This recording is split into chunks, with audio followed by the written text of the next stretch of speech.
வணக்கம். இன்னைக்கு என்ன பார்க்கணும்னு பார்த்தீங்கன்னா, டிஎன்ஏ 2025 இன்ஜினியரிங் கவுன்சிலிங் நடந்துட்டு இருக்குது. இதில் வந்து உங்களுக்கு வந்து இப்போ சர்டிஃபிகேட் வெரிஃபிகேஷன் போயிட்டு இருக்குது. ஸோ டில் 20th வரைக்கும் உங்களுக்கு சர்டிஃபிகேட் வெரிஃபிகேஷன் இருக்கும். இதில் வந்து லாஸ்ட் இயர் வந்து 2024ல் இருந்த லிஸ்ட்டு. இது என்ன லிஸ்ட் அப்படின்னு பார்த்தீங்கன்னா, இன்எலிஜிபிள் கேண்டிடேட். இப்போ இதில் பார்த்தீங்கன்னா கிட்டத்தட்ட வந்து 50,000 பேர்கிட்ட வந்து ரிஜெக்ட் ஆயிருக்காங்க லாஸ்ட் இயர். 54,000 கிட்ட. இது என்ன ரீசன்னால வந்து ரிஜெக்ட் ஆயிருக்குது அப்படிங்கிறத வந்து போட்டிருக்கிறாங்க. இப்போ ஃபார் எக்ஸாம்பிள் வந்து நமக்கு வந்து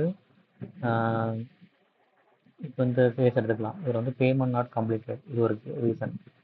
அதாவது என்ன பண்ணியிருப்பாங்கன்னா வந்து ரெஜிஸ்டர் பண்ணியிருப்பாங்க, பட் வந்து பேமெண்ட் பண்ணியிருக்க மாட்டாங்க. ஸோ இந்த மாதிரி சில கேஸ் இருக்குது.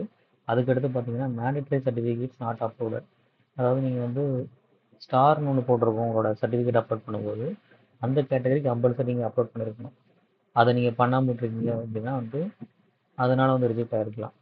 ஓகே.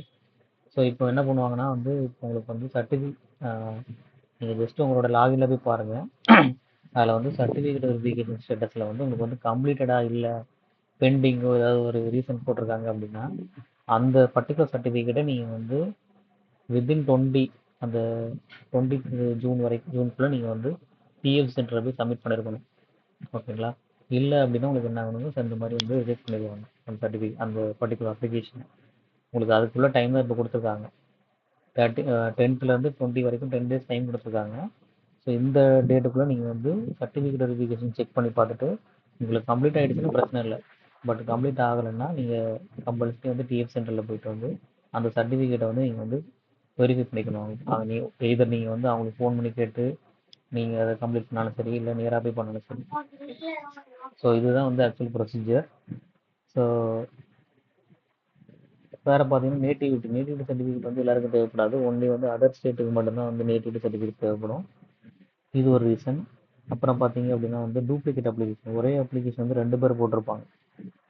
சரி, ஒரே அப்ளிகேஷன் வந்து 2 டைம் போட்டிருப்பாங்க. ஸோ அந்த மாதிரி கேசஸ் வந்து நீங்கள் வந்து எடுத்துக்கலாம். ஸோ இந்த இந்த கேஸ் தான் வந்து உங்களுக்கு வந்து லாஸ்ட் நிறைய நடந்துருக்குது.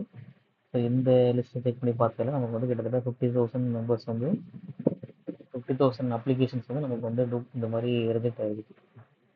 ஸோ இதை பாருங்கள். இதே மாதிரி உங்களுக்கு வந்து ஃபர்தராக இப்போ 2023 இந்த மாதிரி லிஸ்ட்டு வந்து ரிலீஸ் பண்ணுவாங்க. ஸோ 20க்கு முன்னால் உங்களோட சர்டிஃபிகேட் வெரிஃபிகேஷன்லாம் செக் பண்ணி பார்த்துட்டு ஏதாவது இஷ்யூ இருந்தால் டிஎஃப்சியில் போயிட்டு காண்டாக்ட் பண்ணி அவங்கள வந்து நீங்கள் நேராக போய் பார்த்தாலும் சரி, இல்லை ஃபோனில் நீங்கள் காண்டாக்ட் பண்ணாலும் சரி. ஆல்ரெடி நம்ம டிஎஃப்சி சென்டரோட லிஸ்ட்டை நீங்கள் என்ன பண்ணிக்கலாம்னா நம்மளோட வெப்சைட்லேயே பார்த்துக்கலாம், டிஎன்ஏ ஆன்லைனில். இதில் நீங்கள் ஜஸ்ட் செக் பண்ணி பார்த்த போது உங்களுக்கு வந்து இந்த லெஃப்ட் சைடில் வந்து குயிக் லிங்க்ஸ்னு ஒரு ஆப்ஷன் இருக்கும். அதில் டிஎஃப்சி லிஸ்ட்டுமே இருக்கும். அதை கிளிக் பண்ணிங்கன்னா உங்களுக்கு வந்து டிஎஃப்சி சென்டரோட என்டையர் லிஸ்ட்டு வந்துடும். ஸோ இதை வச்சு நீங்கள் செக் பண்ணிக்கலாம். ஓகே. இந்த வீடியோ கண்டிப்பாக யூஸ் பண்ணுறதுக்கும் யூஸ் பண்ணுங்கள். லைக் பண்ணி சப்ஸ்கிரைப் பண்ணிக்கலாம். தேங்க்யூ.